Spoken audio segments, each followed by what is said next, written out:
The first time Jake knocked on her door, it wasn't out of kindness. It was a dare.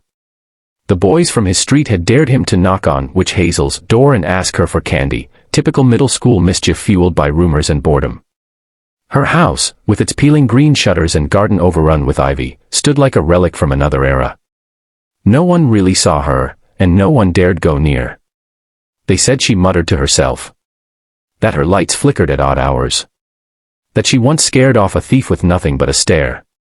Jake wasn't scared. Not really. Just cautious. He knocked. Once. Twice. No answer. Just as he turned to leave, the door creaked open. And there she was. Hazel McAllister. White curls tucked under a scarf, deep-set eyes behind round glasses, and an expression that was more curious than angry. "Well," she said, "are you going to stand there or are you going to introduce yourself?" That was the start. Jake hadn't expected her to smile, or to invite him in, or to offer him a slice of homemade lemon cake. And he certainly hadn't expected to enjoy her company. But he did. Over the months that followed, Jake began visiting Hazel every Saturday.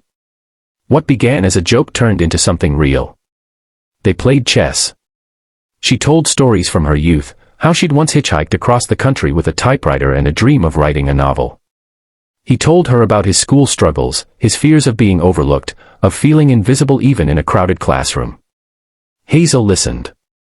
Really listened. In a world of parents too busy and teachers too tired, she made him feel like he mattered. Their bond grew stronger with each passing week. When Hazel fell ill during the winter, Jake was the one who shoveled her walkway, who brought her groceries, who sat by her side and read to her when she was too tired to speak. She once told him, in a whisper, "You remind me of someone I lost. My brother. He was kind like you." Jake never asked about her family. She never mentioned anyone else. It seemed like she had no one. And in many ways, that made them even more alike. Then, one Thursday morning in early spring, Hazel passed away quietly in her sleep. Jake was devastated. He hadn't just lost a neighbor. He'd lost his friend. The first person who saw the good in him without needing to be convinced. The funeral was small. Strangely small. A few elderly acquaintances, no family. Jake sat in the back pew, clutching a single daffodil, her favorite flower. After the service, a man in a gray suit approached Jake and introduced himself as Hazel's lawyer. "She left a letter for you," he said. Jake opened it with shaking hands. "Dear Jake. You gave me more than company. You gave me purpose. In you, I saw a heart too big for this world and a soul still learning how to protect itself. I've lived a long life. Longer than I ever expected. And though I didn't speak of it often, I did well for myself, investments, property, a few wise decisions made years ago. I never had children. I never married. But I had you.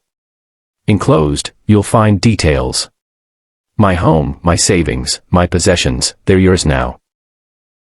Use them not just for yourself, but for others like us. Invisible kids.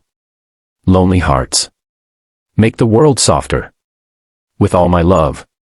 Hazel _ Jake sat stunned. A millionaire. Hazel. Her house had been modest. Her clothes worn and simple. But now it made sense, the expensive books on her shelf, the rare vinyls, the old paintings. She had lived humbly but generously. She'd chosen connection over comfort. And now, she had entrusted him with a legacy. Jake's life changed, but not in the way you might expect. He didn't buy a mansion or drop out of school. Instead, he renovated Hazel's home, turning it into a community center for after-school programs and creative workshops, named Hazel's House. A haven for kids like him. Kids who needed to be seen. He went to college, studying psychology and social work, paying it forward in every way he could. Hazel's name lived on, not in headlines, but in whispered thank yous, in laughter in safe spaces, in every moment someone felt a little less alone. Years later, when Jake was asked why he'd done all this, he simply said, "Because once, someone saw me when no one else did. And she changed my life." Message. This story reminds us that wealth isn't always loud, and kindness doesn't always come from expected places. A single relationship, born of a dare and curiosity, can reshape a life. Sometimes, the most powerful legacies are not written in dollars but in the love we choose to share.